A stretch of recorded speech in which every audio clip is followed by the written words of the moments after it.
Bismillahirrahmanirrahim. Assalamualaikum warahmatullahi wabarakatuh.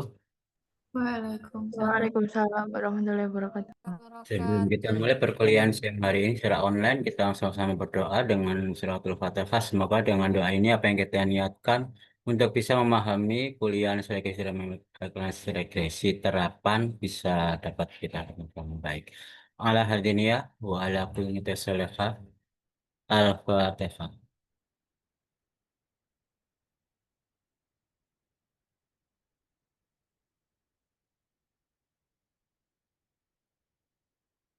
Amin amin ya rabbal alamin.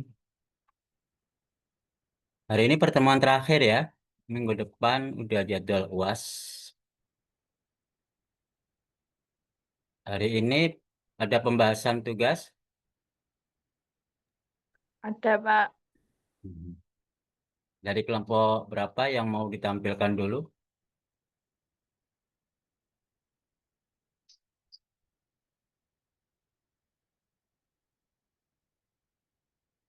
Ya, kelompok satu lah dulu. Kelompoknya Sabit, kelompoknya Iqbal.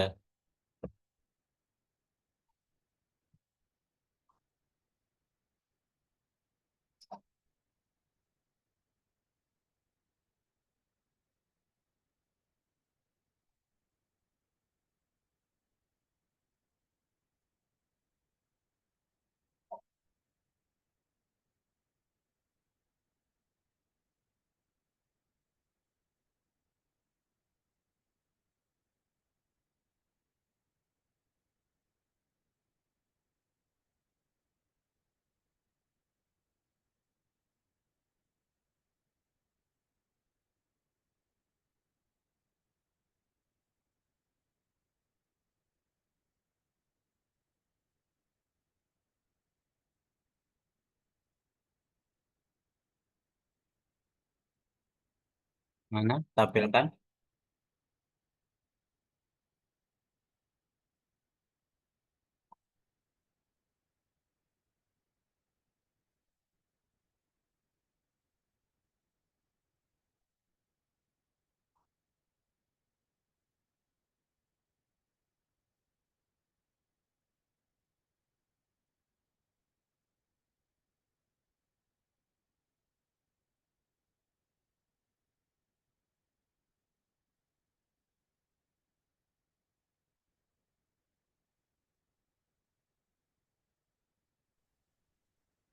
Langsung ke bandwidth aja, Pak.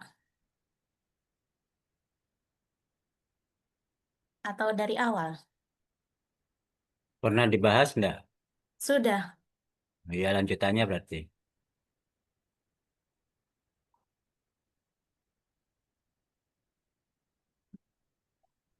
Oh, tapi sebelumnya ini datanya kan kami menggunakan, pertamanya kami menggunakan data asli, terus karena eh, tidak sesuai skalanya, maka kami lakukan standarisasi. Jadi data yang ini sudah kami standarisasi, Pak. Saya sih menggunakan rumus apa? Pakai rumus, sebentar, Pak.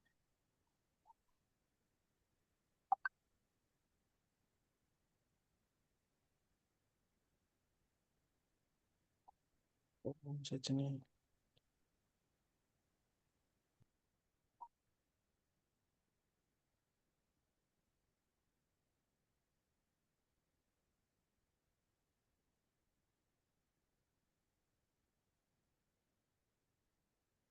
Di atas nggak ada tuh.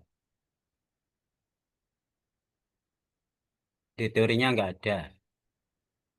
Di teorinya belum kami tambahkan, Pak. Nah, terus pakai apa? Pakai rata-rata. Astagfirullahaladzim.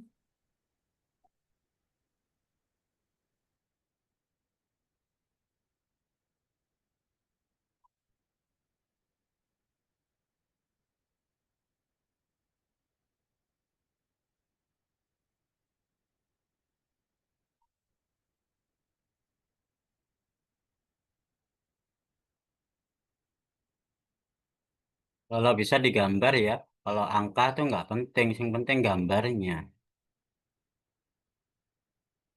Ya, Pak. Ada plot datanya nggak?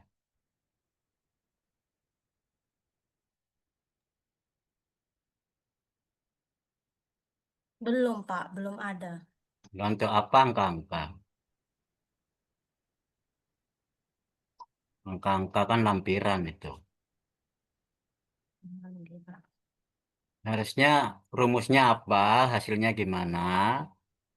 Satu, selengkapnya dilampirkan. Gambar grafiknya itu yang penting hasilnya. Grafik datamu ada nggak? Nggak Data dimasukkan. asal. Data asal grafiknya.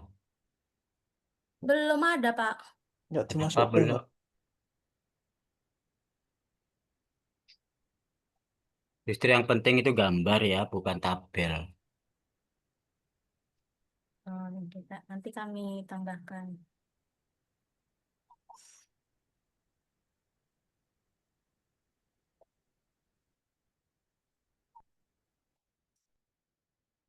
Oke, dilanjutkan.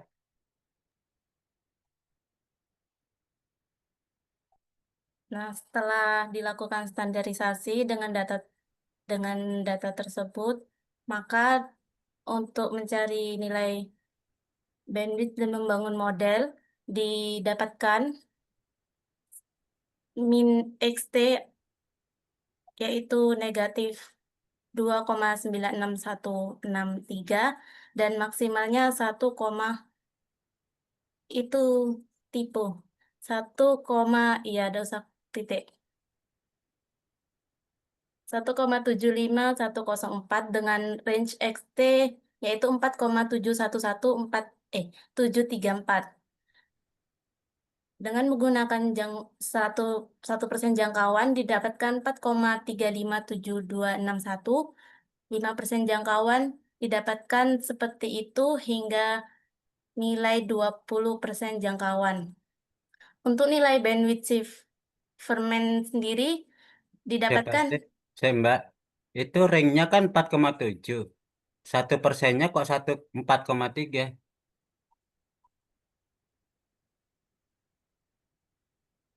Dari mana itu 1%? 4,3. hasil dari R-nya, Pak. Hah? Hasil dari R. Rumusnya gimana rumusnya? Iya, belum dicari rumusnya, langsung kami gunakan R. R itu apa? R Studio menggunakan software. Yang bikin R siapa? Ya.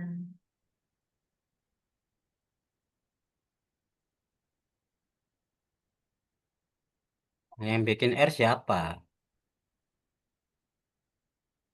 Memang sama nggak bisa baca R. Nah, kalau bukan sampean yang memahami R, kalau itu dibohongin salah, dari mana Anda tahu? Kalau itu 1%. 1% dari berapa?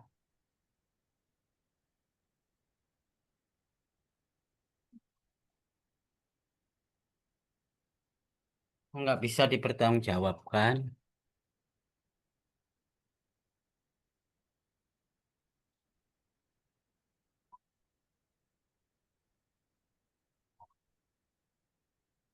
Iya, Pak, masih salah, Pak. Saya bukan menyalahkan. Saya pengen tahu dari mana. Kan belum disalahkan. Kok sudah merasa bersalah? Merasa bersalah itu nggak memahami, bukan masih salah. Iya, kurang Salahnya memahami, sampean Pak. tidak memahami, bukan menyalahkan hasilnya. Karena hasilnya belum tahu itu dari mananya. Nah, kalau itu nggak dipercaya, salah, ya kan nggak bisa lanjut nantinya. 1% dari siapa itu?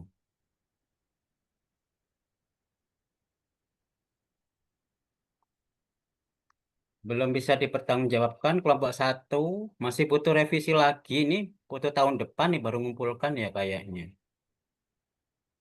Kan sudah seminggu. Kelompok 2 ganti kelompok 2.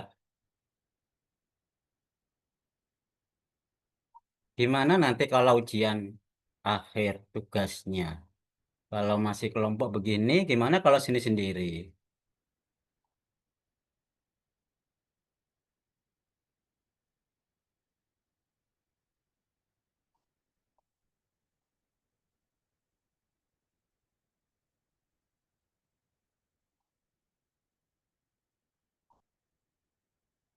Kelompok 2. Ini tafsir.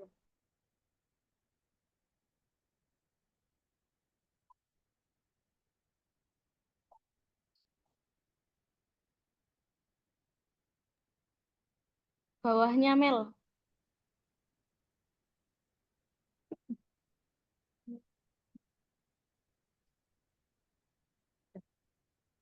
Bawahnya lagi. Nah, udah. Nah, yang kemarin kan udah diuji normalitas itu, terus datanya kan nggak normal. Terus habis itu pembagian data dan distandarisasi, datanya itu dibagi 70% data training dan 30%-nya data testing. Oh. Ini pembagian datanya.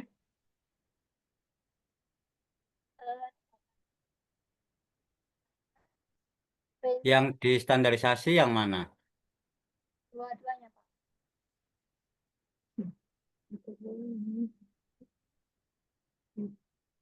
Taman kan bagi 2, training dan testing. Terus yang distandarisasi yang mana? Yang training, Pak. Yang testing tidak.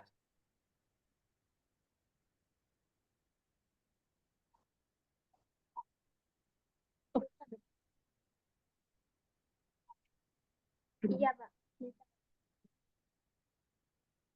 Semua data aslinya. Kamu bagi dulu apa standarisasi dulu?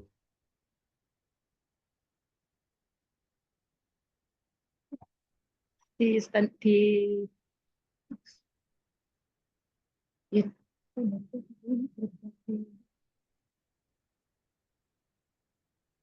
Hmm?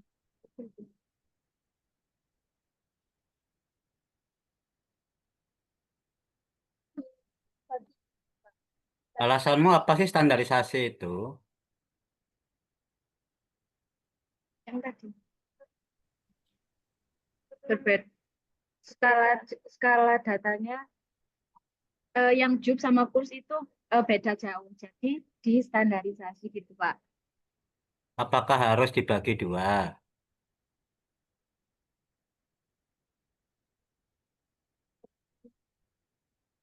Oh, standarisasinya ada, Pak, maksudnya.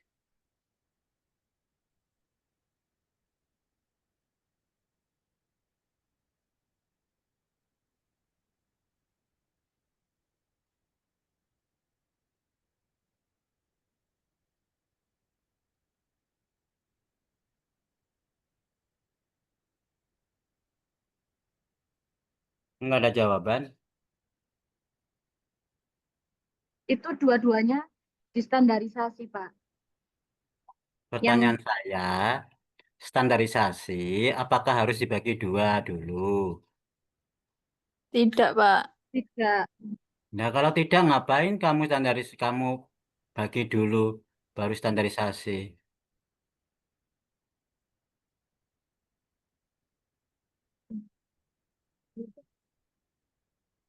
Kan hanya menyamakan skala.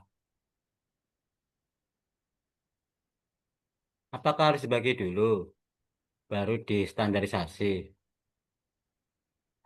tidak Nah, kalau tidak kenapa sama lakukan?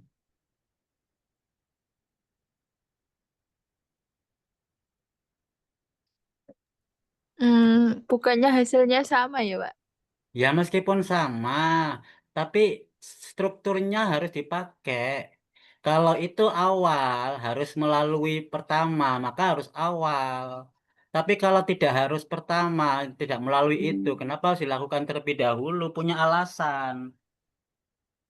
Kenapa harus dibagi dulu? Harus ada alasan, bukan suka-suka.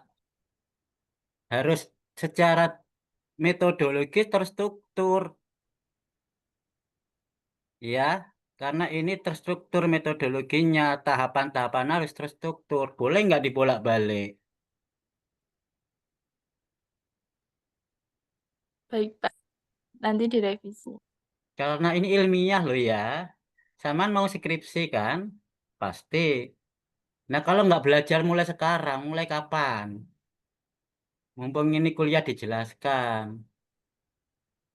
Ya kalau kesalahan dianggap remeh biasa, kesalahan biasa itu menumpuk-numpuk kesalahannya nanti di akhir.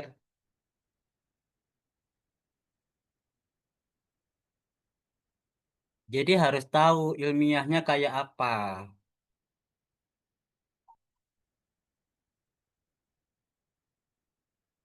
Karena ini adalah kuliah statistik. Artinya semua berbasis ilmiah, tidak asal sembarangan. Jadi kalau itu tahapan-tahapan harus terstruktur. Nah, itu flowchart-nya jelas loh ya. Ini Sempro itu proposal itu medpen loh ya. Kalau medpennya masih salah ya ditolak atau revisi atau bahkan ujian ulang. Kalau pengujinya ketat loh ya. Saya pernah tidak meluluskan Sempro gara-gara medpennya salah, medpennya nggak paham. Karena itu rencana. Rencana kalau salah gimana nanti hasilnya? Nanti kalau yang penguji saya, Sempro, hati-hati ya. Terutama statistik.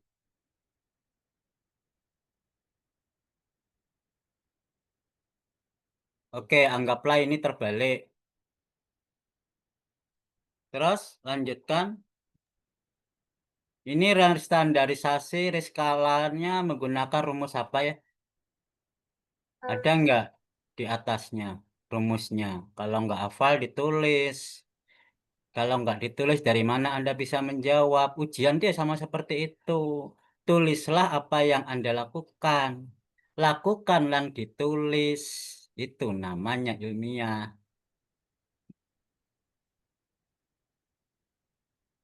Nanti kalau di ujian nggak tahu caranya, nggak ditulis. Terus alasannya dari program R. Emang siapa yang suruh program R? Siapa yang bikin? Apa yang membuat program disuruh ujian? Yang diujikan sampean, jadi sampean yang bertanggung jawab meskipun itu yang ngerjakan siapapun. Bab 3, Mel.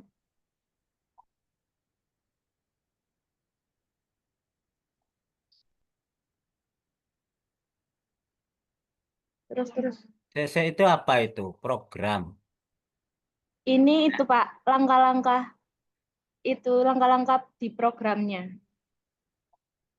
Ini judulnya apa? Judulnya pemrograman apa analisis?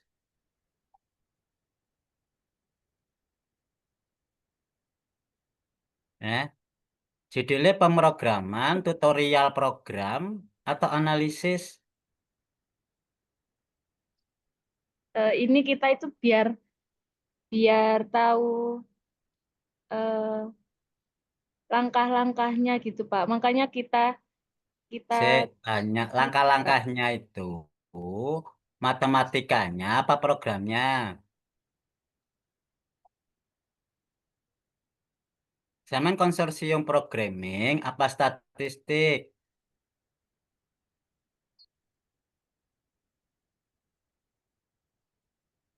Judulnya pemrograman apa analisis statistik?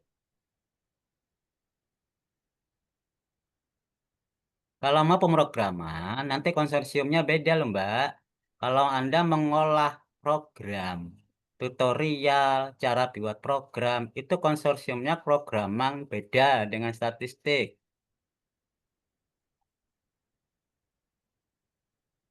Mau pilih mana? Mau tertarik ke pemrograman?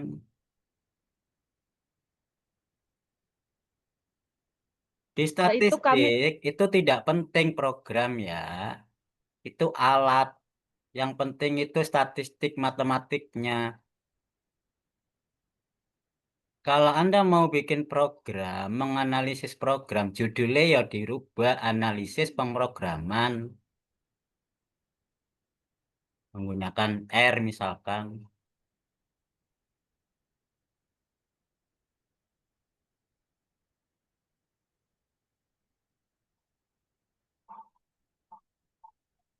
Bagaimana? Mau lanjut atau revisi dulu?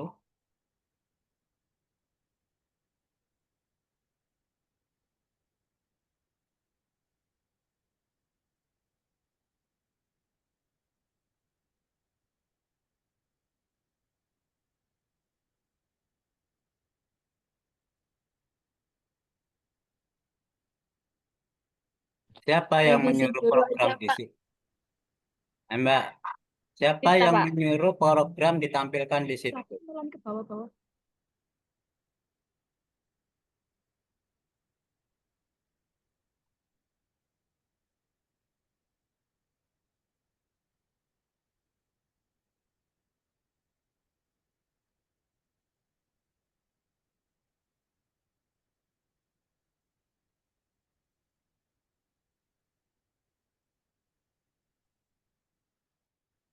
Ini pembahasan apa kajian teori sih?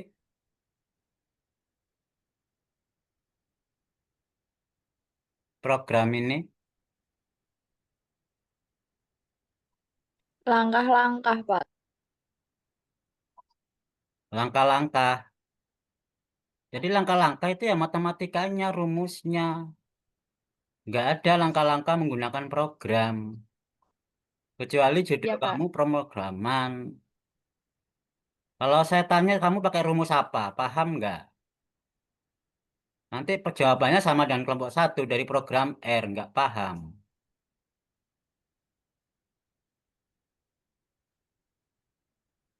Ya kan?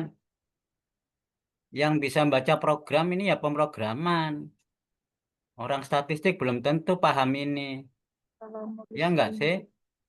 Tapi kalau rumus matematika jelas semua orang matematika paham. Termasuk orang pemrograman. Malah baca pemrograman seperti ini orang statistik paham nggak?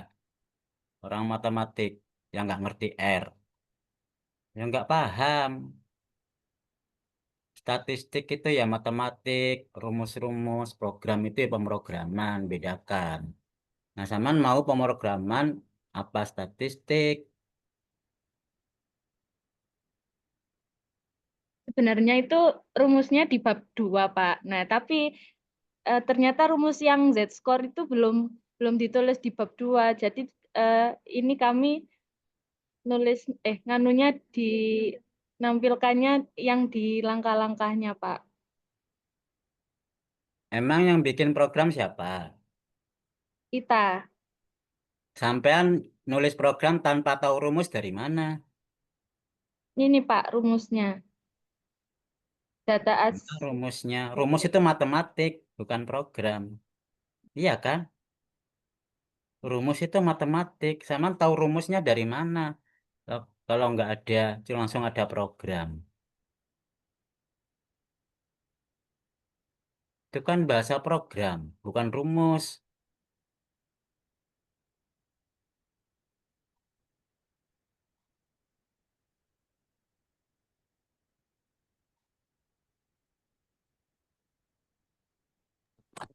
Ya, Pak. Direvisi dulu aja, Pak. Ganti kelompok lain. Oke, direvisi lagi. Kalau nggak selesai, nggak usah ya dikumpulkan daripada nilainya jelek. Kelompok 3 berarti.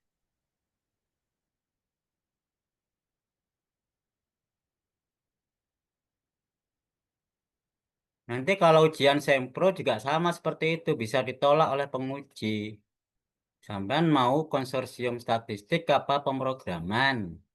Kalau pemrograman sudah selesai, kamu daftar lagi sempro karena beda konsorsiumnya.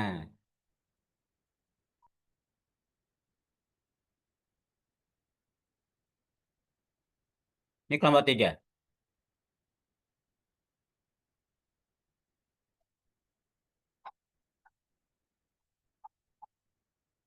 Ya, Pak.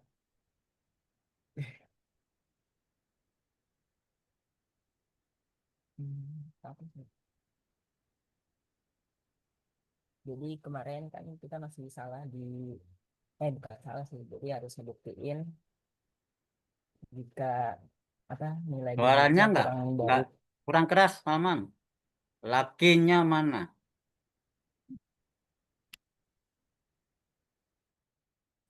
Jadi kemarin kan kelompok kita di bandwidthnya itu kan paling kiri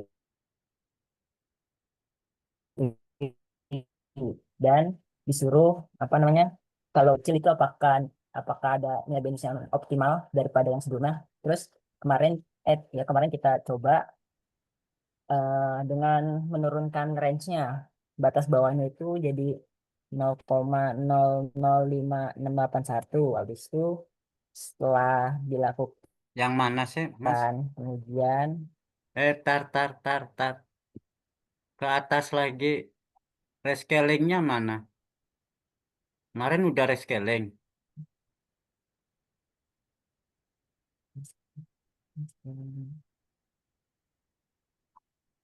Standarisasinya ada nggak? kita kita nggak standarisasi Pak karena variabelnya BI rate kalau nggak salah. Iya BI rate. BI Jadi rate dengan apa? dengan inflasi sama BI rate. Hah? BI rate dengan BI apa? rate sama inflasi Pak. Oh, berarti skalanya udah sama. Inflasi. Iya Pak. Oke. Ya, terus kemarin kita melakukan apa namanya? Ganti batas bawahnya jadi 0,005. Habis itu kita peroleh nilai GCV-nya 6,12492. Kalau kemarin tuh kalau nggak salah 6,6. Nah, jadi kesimpulan dari yang kemarin kita cari itu tetap di sebelah kiri Pak, nilai bandwidth optimalnya. Jadi Jadi gimana? kalau bandwidthnya lebih Kalau kecil lagi, bandwidthnya lebih kecil iya, lagi. GCV-nya kayak lebih kecil gitu Pak. Kemarin kita GCV-nya lebih kecil lagi Pak. Nah iya, berarti kan dikejar ke kiri Jadi kayak terus. di sebelah kiri gitu Pak. Makanya iya, kalau untuk gambarnya coba. Udah dicoba. Nah itu sebelah kiri terus kalau terus didekati gimana itu? Bisa jadi dia Kayak gini Pak. bandwidthnya kecil. Mengikut nyampe iya Pak, nyampe 0,00 mungkin. Tapi kita nggak tahu minimal bandwidth itu nilainya berapa Pak. Jadi kemarin kan cuma apa ngasih batas bawahnya itu 0,005 kan Pak. Jadi Ya iya, kalau dia sebelah kiri terus didekati, terus kiri lebih kecil lagi. Makin kecil dia kan GCV-nya makin kecil. iya Pak. Iya. Jadi kalau Terus, batasan itu diperkecil lagi, menghasilkan nilai GCV lebih kecil lagi. iya Pak. Artinya ini akan menjadi sebuah underestimate karena GCV-nya bukan minimal. Dia bukan minimal di sekitarnya. Sebelah kirinya bisa jadi lebih kecil lagi. Jadi bandwidth-nya makin kecil. Itu akan menjadi underestimate. Kalau terlalu besar dia overestimate. Maka carilah yang optimal di antara yang terkecil dan terbesar itu. Bisa jadi itu bukan di situ letak bandwidth-nya. Jadi pencarian bandwidth-nya salah. Kita harus mencari bandwidth kan GCV yang minimal. Kalau minimal ternyata ada yang lebih kecil lagi, bukan minimal.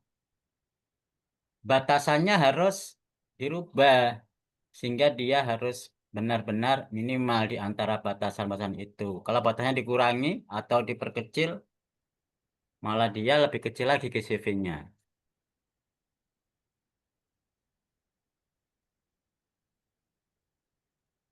Jadi gambar grafik bandwidth dari GCV minimal dia harus paling kecil di antara sekitar kanan kirinya. Itu yang benar, yang menghasilkan minimal. Gitu juga, Pak.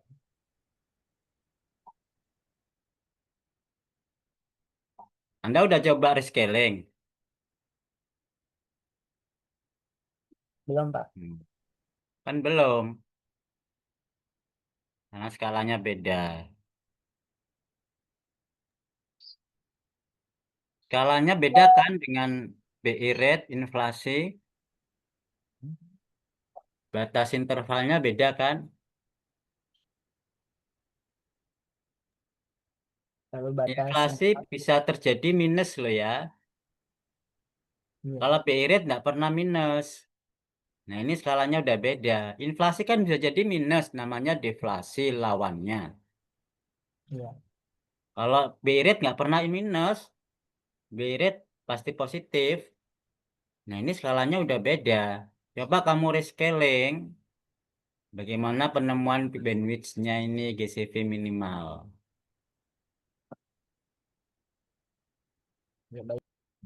Oke, jadi revisi lagi.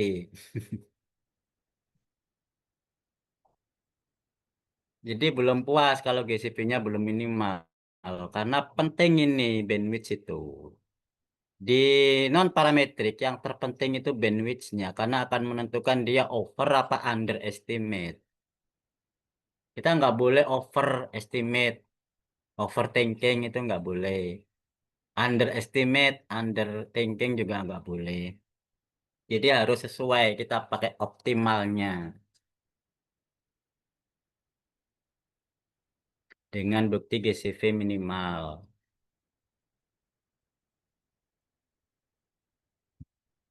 Yang penting cari interval sehingga dia minimal.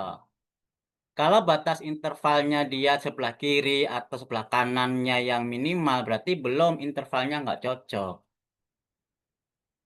Dia harus berada di antara interval. Namanya aja batas kiri, batas bawah, batas atas. Itu nggak boleh dijadikan sebagai nilai bandwidth. Dia hanya patokan, mematoki daerah bandwidth ada di antara minimal dan maksimal. Kalau berada titiknya yang minimal, berarti dia bukan bandwidth. Karena batas bawah, batas atas itu hanya batas. Nggak boleh disentuh.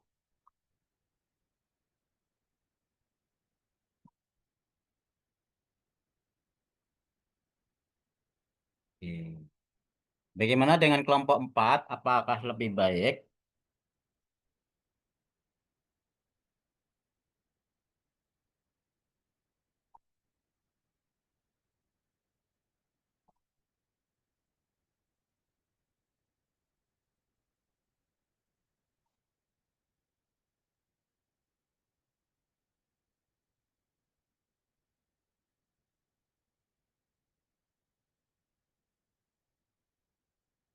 Non-parametrik itu mudah teorinya, susah prakteknya. Kalau parametrik lawannya. Teorinya susah, prakteknya mudah. Nanti tugas UASnya digabung, semi parametrik, antara susah dan mudah, antara teori dan praktek, sama-sama susah mudahnya. UASnya tugas ya,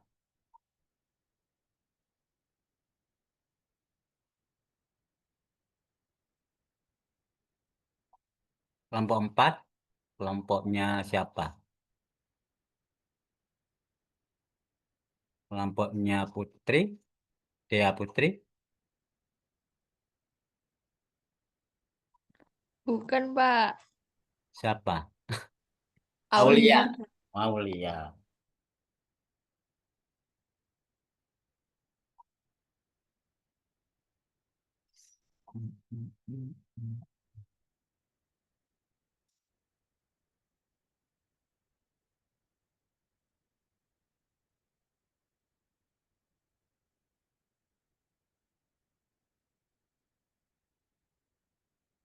Yang lain boleh sambil ngerevisi secepatnya kalau sudah bisa dibahas ulang. Kalau belum direvisi ya nggak bisa dibahas, berarti selesai kuliahnya.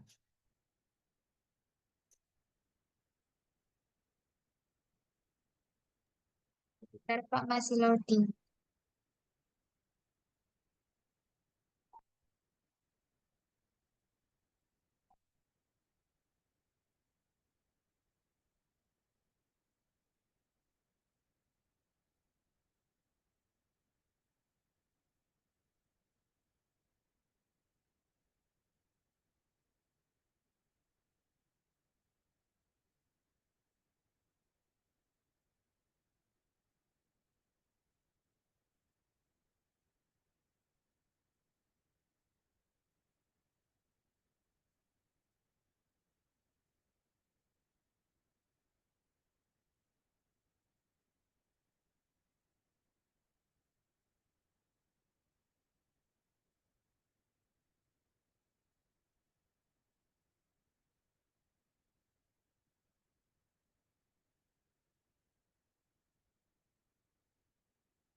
Pak, ini sebenarnya sama kayak kelompok dua. Apa step-stepnya masih salah di bagian pembagian data sama standarisasi.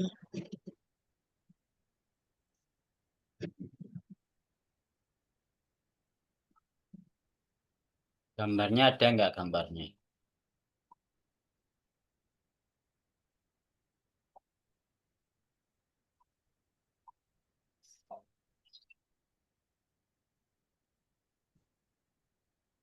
Gambar apanya, Pak? Gambar datanya.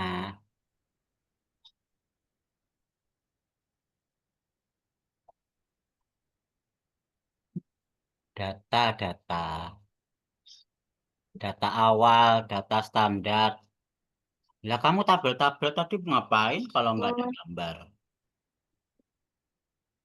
Buat apa itu tabel?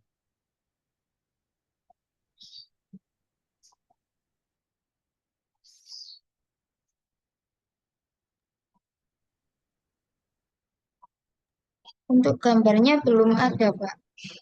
Lah tujuan standarisasi itu apa sih? Untuk nyamain skala datanya. Lah kamu tahu skala itu dari mana?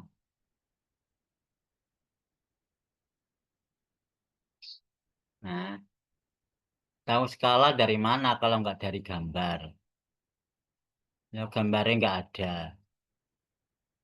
Tahu skalanya udah sesuai kan dari gambar. Emang mau mentelengi angka-angka gitu sebanyak itu. Dari mana tahu skalanya sama dari angka-angka itu? Ngerti skala nggak sih?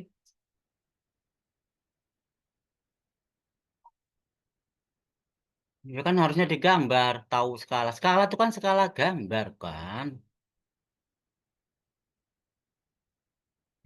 Ini semester 6 loh ya.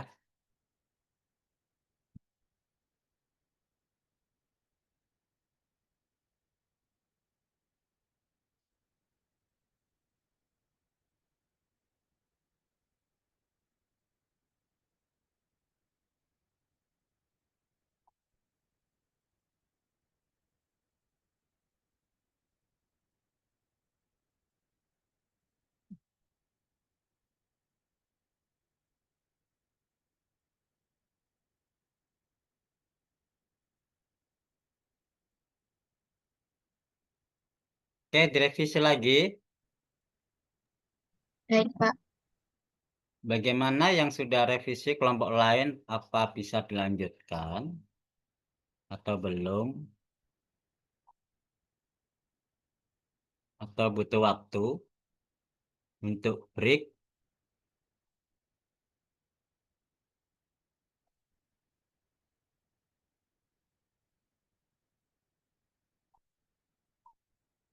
Sebab kalau nggak benar, ngapain dibahas diteruskan. Meneruskan sesuatu yang salah ya jadinya salah terus.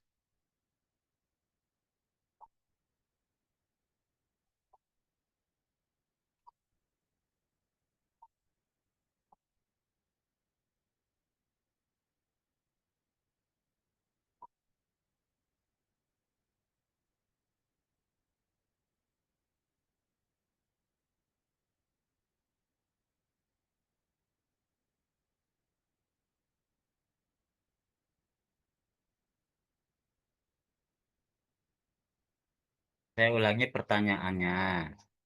Butuh waktu untuk break room atau disudahi kuliah ini?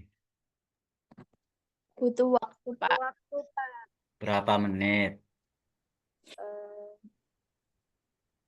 15 menit. Sampai 15 jam 2 menit dari sekarang berarti jam 1.45 harus selesai. Apa sampai jam 2 aja, Pak? Iya Pak. Sampai jam 2. Ini saya ada jadwal nguji sebenarnya jam 2 itu. Oh ya udah 15 menit aja Pak. 15 menit ya. Ya. Karena saya ada jadwal nguji jam 2. Ya meskipun terlambat dikit tak apa. Jam 2.15 nanti.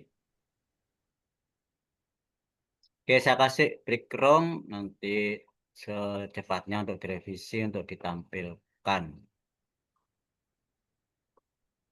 Baik, Pak.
Oh,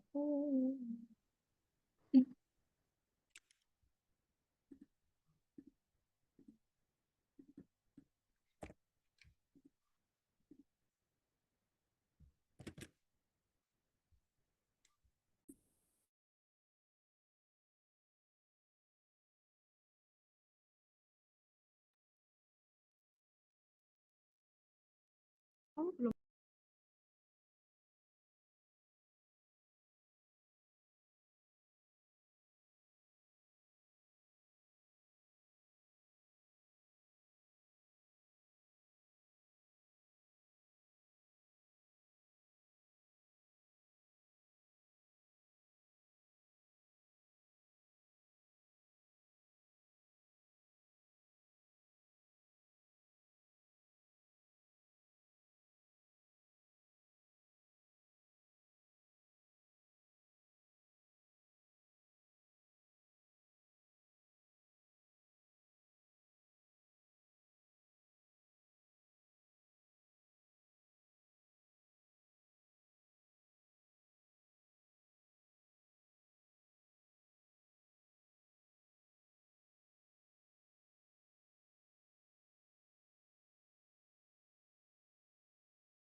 Sudah diperbaiki Sudah, Pak. dari kelompok Bapak yang mau tampilkan. 2. Oke, mau 2, Bedea.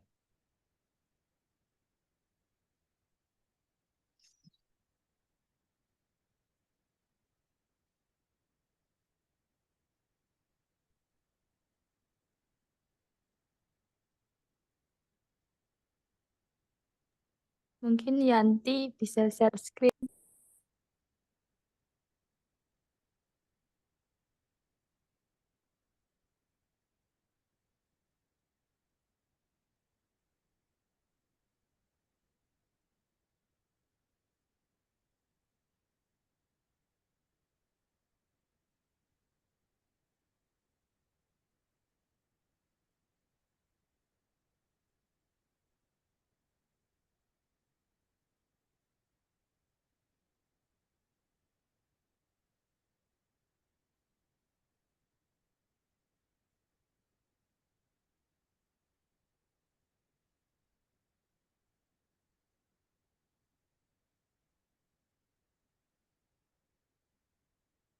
Em,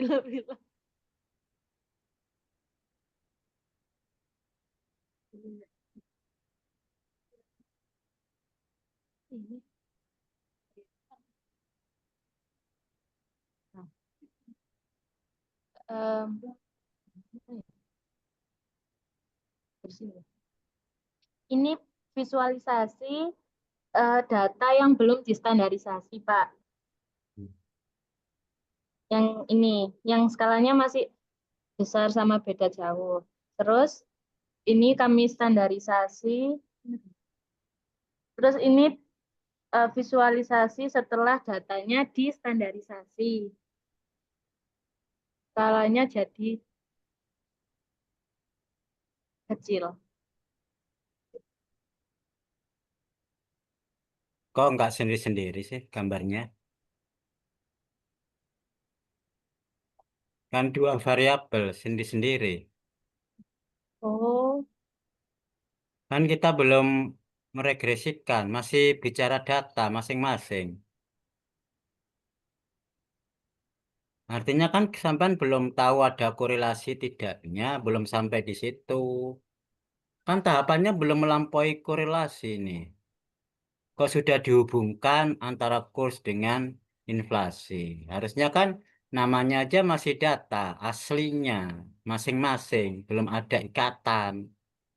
Ikatannya kan sampean belum uji ada ikatan apa tidak. Kok langsung digambar dalam sebuah ikatan itu nggak boleh. Ya, kan sampean iya. belum melakukan Oh, uji korelasi. iya. Masih data mentah, masih data asli. Belum ada hubungan sama sekali. Kok sudah gambarnya ada hubungan? Itu sudah makso, nggak boleh. Sampean juga belum ke tahapan pemodelan. Jadi belum tahu korelasi, belum tahu regresi, masih data, belum apa-apa. Dalam statistik masih deskriptif data, karakter data masing-masing, belum sampai ke regresi. Sampean kan menstandarisasi masing-masing kan? Iya. Sampean sudah buat tabelnya.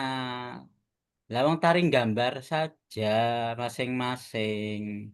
Tabelnya masing-masing kan ada angkanya biar tahu kalau sebelumnya gambarnya gimana. Kalau sudah distandarisasi gambarnya gimana.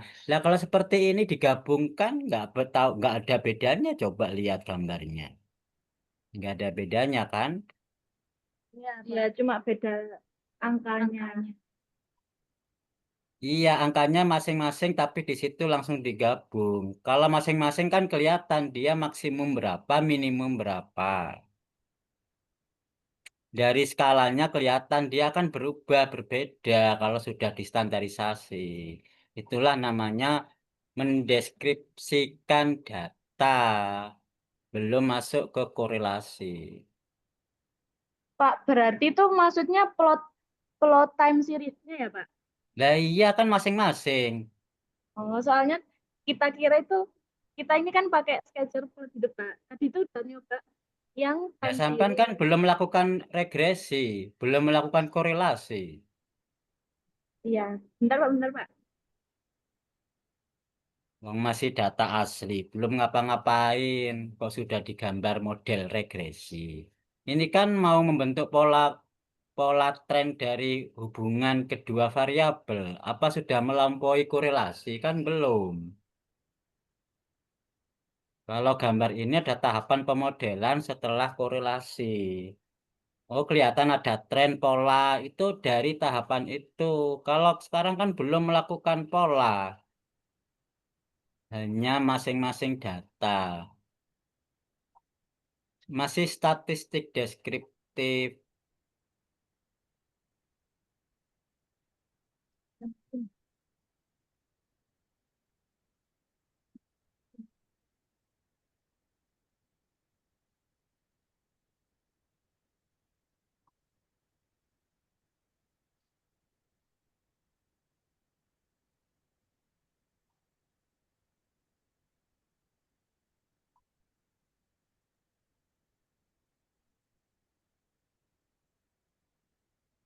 Yang lain juga sama, kelompok lain.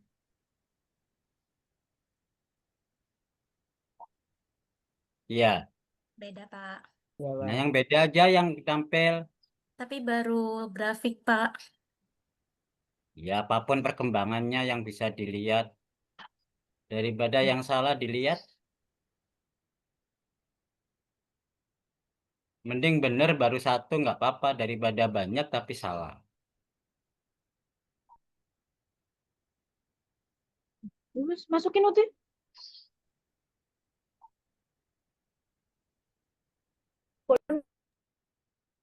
Di sini pertama kita Dibesarkan, Mbak. pertama dari data asli kurs USD dengan skala masih ribuan dan data inflasi asli dengan skala sebagai berikut. Kemudian dilakukan standarisasi, maka skalanya menjadi yang kurs USD menjadi dari negatif hingga 1 dan yang inflasi juga sama dari negatif ke positif. Jadi adanya perubahan skala. Standarisasi ya. Iya, Pak. Jadi istilahnya standarisasi, bukan normalisasi. Ya, standarisasi itu bukan normalisasi loh, bedakan. Pernah ujian skripsi seperti itu jawabnya standarisasi, normalisasi. Itu beda, nggak boleh, nggak sama, beda. Kalau standarisasi belum tentu normal. Kalau normalisasi udah pasti normal. Dari gambarnya aja udah kelihatan dia nggak normal kan.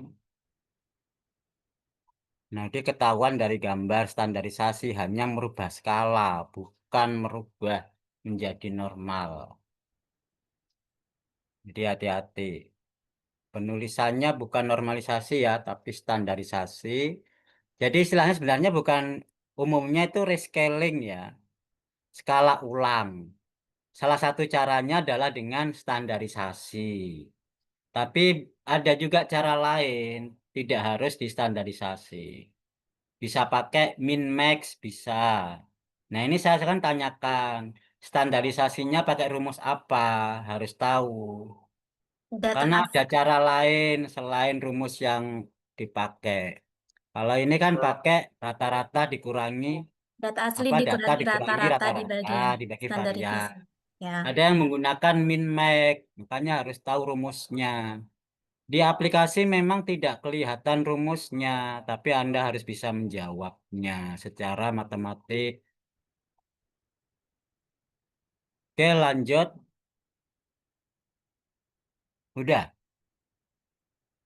itu toh. Iya, baru sempat itu, Hah? Pak. Berapa menit tadi, Fikrum? baru situ toh.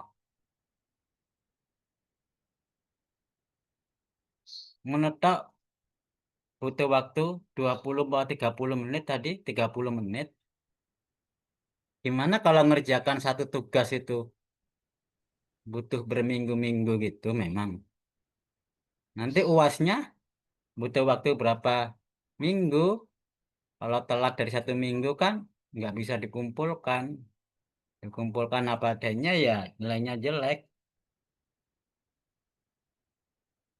Kelompok lain bagaimana?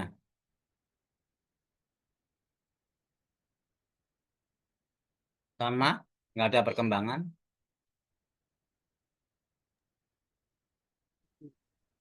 Proses. Hah? Proses. Prosesnya itu udah lewat. Sampai di mana ada perkembangan apa tidak. Emang proses ditinggalkan jalan sendiri. Kok proses? Nggak mau tanya. Ya, Berarti urutan standarisasi itu paling awal. Terus habis itu selanjutnya uji normal, uji autokorelasi dan lain-lain. Baru habis itu ke pembagian data gitu, Pak. ya saya mencek dulu dia itu butuh apa, sebelumnya butuh apa tidak itu. Kan harus tahu urutannya. Semua uji itu kan ada persyaratannya. Dia syaratnya ngapain? Nah, berarti harus didulukan. Syaratnya, tujuannya itu apa? Dicari teorinya. Dia butuh apa tidak? Kalau butuh berarti harus lebih dulu. Tujuannya apa? Uji itu kamu tahu dari mana? Harus tahu dulu. Ya, semua yang dibutuhkan terlebih dahulu, maka dia harus mendahului yang lain yang dibutuhkan apa?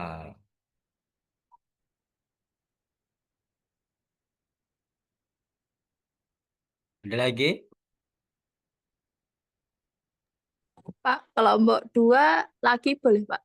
Mau Silakan ya Pak, kalau ada perkembangan. kita skip.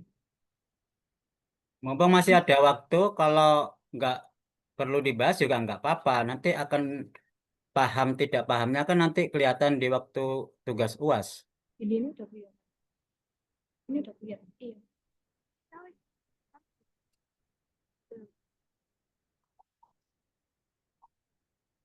Ini data apa, Mbak? Jub sama kurs, Pak. Ini, Pak, plotnya. Ini yang udah distandarisasi. Ini yang jub, ini yang kurs. Ya, Terus yang terus ini yang belum distandarisasi. Terus habis itu setelah distandarisasi kita split datanya 70% training, 30% testing. Ini datanya, pembagian datanya. Terus habis itu eh, kita buat gambar pembagian datanya 70%, 30%, daerahnya mana? Lah kamu sukanya tabel aja ditampilin. oh Tabel itu nggak enak dilihat, yang enak dilihat itu gambar. Mana 70%, mana 30%-nya di mana? Sukanya kok bikin tabel aja. Tabel cuman angka-angka doang. Nggak bicara apapun. Yang bicara itu gambar. Jadi jangan suka tabel. Ya, tabel mah lampiran. oh berarti ini di divisualisasikan gambar juga Pak, training data sama testingnya. Lah iya, biar tahu di mana posisi data training, di mana posisi data testing. Buat apa di situ angka-angka? Oh tapi satu gambar apa? Satu gambar berarti Pak. Ya satu gambar jadi satu kan mengetahui posisinya. Posisi training di mana, Oh, posisi testing di mana. Kenapa begitu? Biar tahu testing dan training itu sudah representatif apa tidak. Kita nggak boleh asal ya menentukan persentase. Kita harus mempresentasikan, oh, menentukan dia tuh representatif nggak sebagai sampling training. sebagai sampling, testing, representatif. Enggak, apa sih representatif itu? Representatif itu polanya mewakili pola, mewakili data enggak. Ya kalau polanya enggak mewakili, enggak boleh diambil training. Kalau pola datanya enggak mewakili data asli, maka dia dijadikan training. Itu salah. Dalam istilah statistik dia menjadi bias. Jadi harus ketahui pola training gimana, di mana posisinya, pola testing gimana. Terus menentukan training testing itu gimana?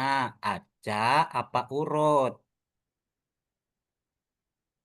Ada waktu saya pernah nguji skripsi, saya tanya begitu. Pengambilan data testing training itu acak apa urut?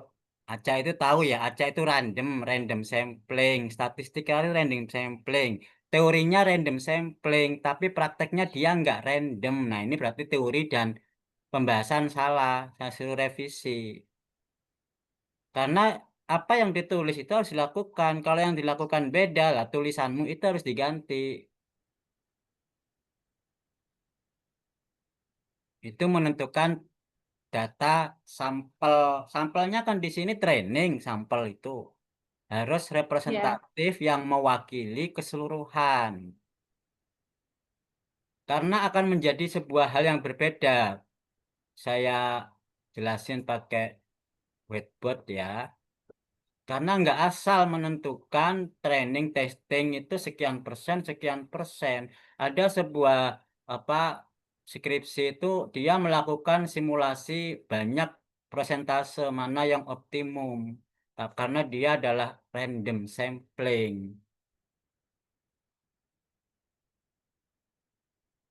Statistika itu memang banyak aturan ya.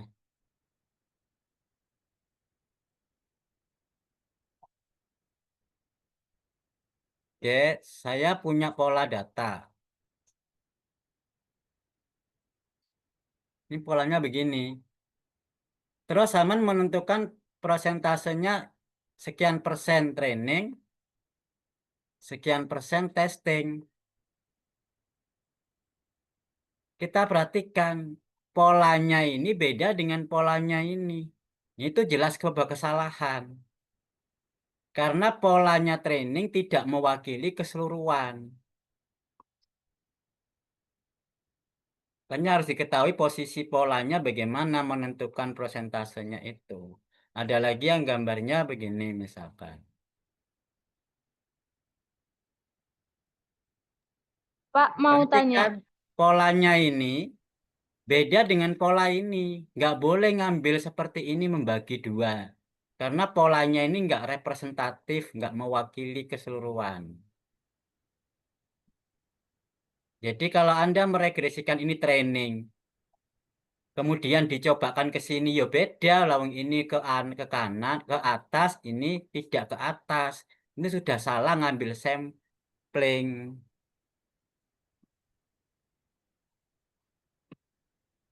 Karena ini akan menentukan model regresi yang diambil salah. Yang dijadikan model itu harus yang terpilih, namanya aja model. Dipilih yang bisa mewakili. Dia apa pertanyaan apa? Berarti eh, lihat buat pembagian datanya itu lihatnya dari gambarnya ya, Pak. Loh, iya lah, emang dari mana? Terus kalau kan itu kan misalnya kalau nggak acak, terus kalau acak gimana ya, Pak? Ya kalau acak itu kan ngambil samplingnya di sini, terus di tempat lagi, di tempat lagi.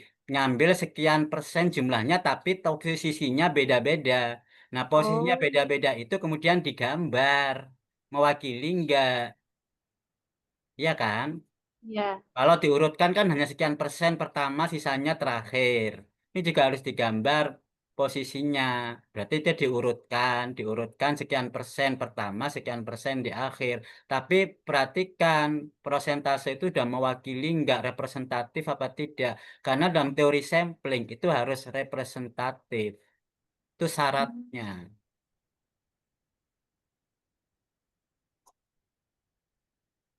Ada lagi? Tanya, Pak. Ya. Berarti itu langsung korelasi gitu ya, Pak? Misal kayak tadi Jup sama kurs langsung gitu. Atau gimana? Kok korelasi sih? Ini kan masing-masing data.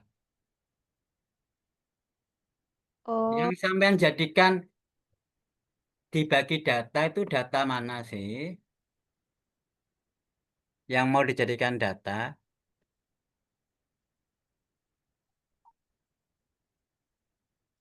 oh baik, Pak. Baik, sudah Yang mau paham. dijadikan data kan X dan Y. Iya kan? Ya sama dua-duanya dibagi datanya proporsi yang sama, representatif yang sama masing-masing. Bukan X-nya saja, tapi dua-duanya karena ini sudah menjadi satu, tapi masih terpisah. Masih terpisah sendiri-sendiri. Oke, ada lagi?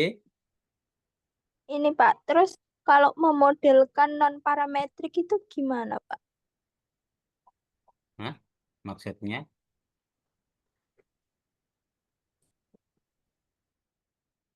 Maksudnya apa, Mbak?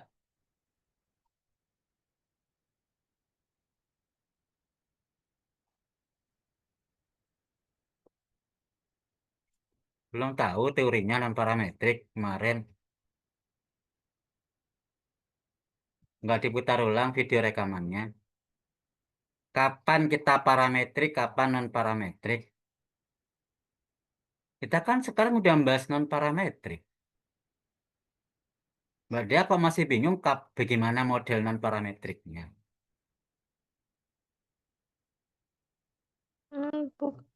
Gimana ya, Pak, maksudnya? Itu loh Duh, Pak, kan biasanya kalau parametrik kan kayak ada langsung apa namanya, ya estimasinya gitu loh Pak. Jadi kayak bisa langsung dibikin model. Nah, kita itu bingung buat modelnya kalau non parametrik kan apa sih? Berarti, Yang ada MX-nya itu bingung Pak. Itunya gimana? berarti belum diputar ulang ya video rekaman sebelumnya. Udah, tapi bingung. Apa sih modelnya? Y sama dengan kalau sudah Iya sama dengan MX ditambah E. kok MX? Di video saya nggak pernah ada MX. Video kuliah.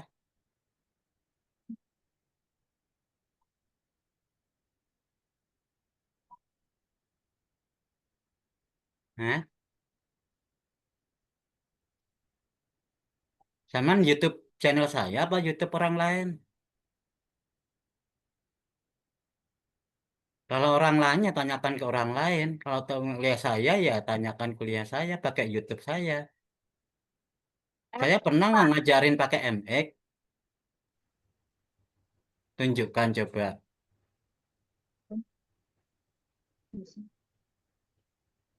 Iya, F, Pak, bukan Pak, MX. salah baca.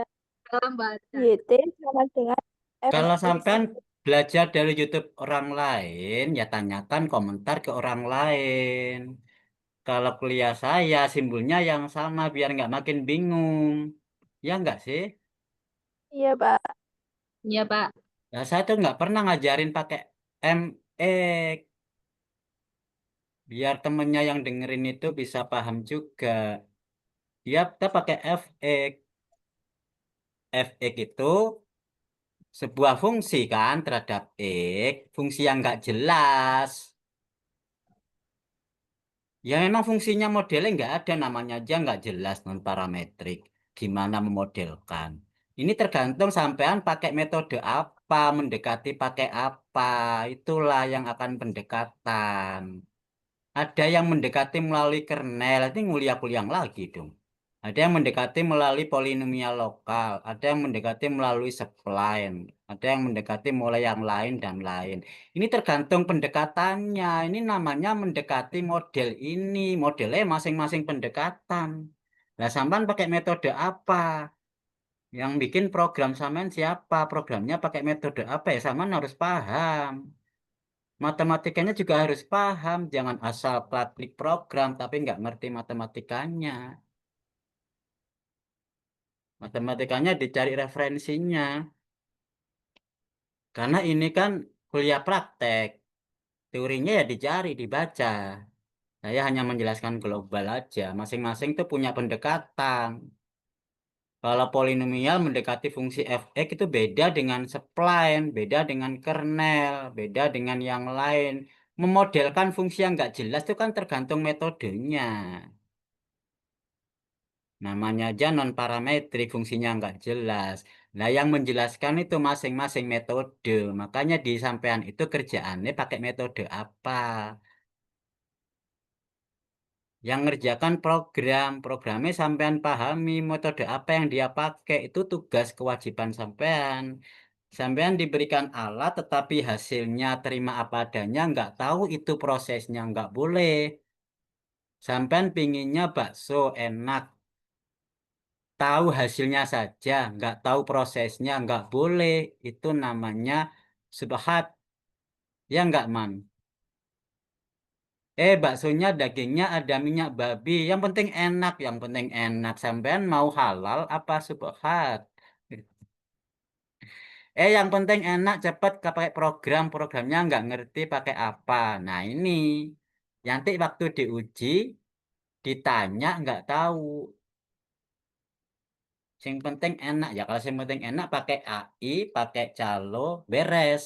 Nanti ujian lakukan aja itu. Buat skripsi pakai AI, pakai calo, pakai jasa, yang penting beres. Tapi sampean waktu ujian yang diuji siapa? Calonya apa AI-nya? Ya pasti sampean yang diuji. Paham ya? Ada lagi? Cukup ya, waktunya sudah lewat. Oke, hari ini memang terpaksa nggak bisa sampai akhir karena sampai perkembangannya diajak berjalan juga belum bisa. Jadi resikonya ya mau revisi sendiri, yang penting dipelajari betul karena tugasnya untuk UASnya seperti itu bahkan lebih sulit kalau sampean sudah parametrik, non parametriknya belum selesai, belum tuntas, ya kan? Ya karena Ya, sudah berminggu-minggu sebenarnya, tapi nggak selama parametrik. Ya memang eh, adanya seperti itu. Nanti tugas UAS itu gabungannya semi parametrik masing-masing, bukan kelompok lagi. Apakah itu nanti saya share di grup? Paham ya?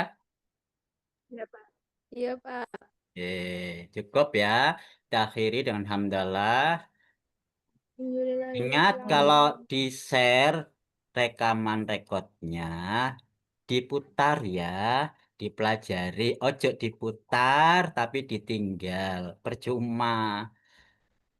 Direkam itu gunanya untuk dipelajari ulang. Bukan sekedar disimpan saja, dilihat aja. Tujuannya diputar ulang, dipelajari mana yang kurang paham. Kok masih ada yang mau nanya, mau diakhiri, Kesia? Mau Apa, tanya Kesia? ini, Pak. Bingung. Kan tadi kita udah rescaling. Nah, itu tetap underestimate, jadi bingung. Udah rescaling. Masih underestimate. Maksudnya underestimate itu penilaian nilai bandwidth. Iya, Nah, itu bandwidth-nya itu coba diolah. Bagaimana? Sudah di rescaling ya. Bandwidth-nya diolah, intervalnya itu di mana posisinya. Mungkin di tempat ini atau tempat lain. Atau mungkin interval yang besar antara minimum sampai maksimum. berarti yang di otak atik itu batas bawah sama Eh, atasnya. Iya, itu yang di otak-atik plus selisihnya. Bisa saja selisihnya terlalu besar atau terlalu kecil itu memang. Pencarian itu memang sulit. Bandwidth. Yang penting bandwidth-nya itu dia ketemu gambar berada di antara, bukan di pinggir. Nilai minimalnya. Ya, cukup. Ada lagi? Cukup, Pak. Terima kasih.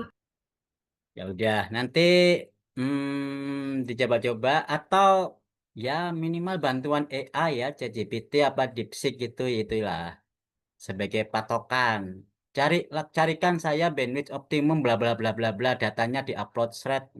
Itu bandwidthnya ketemu. Nah, sampean tinggal mencari prosesnya sehingga menemukan angka yang di AI gitu. Atau bagaimana caranya gitu. Itu ya.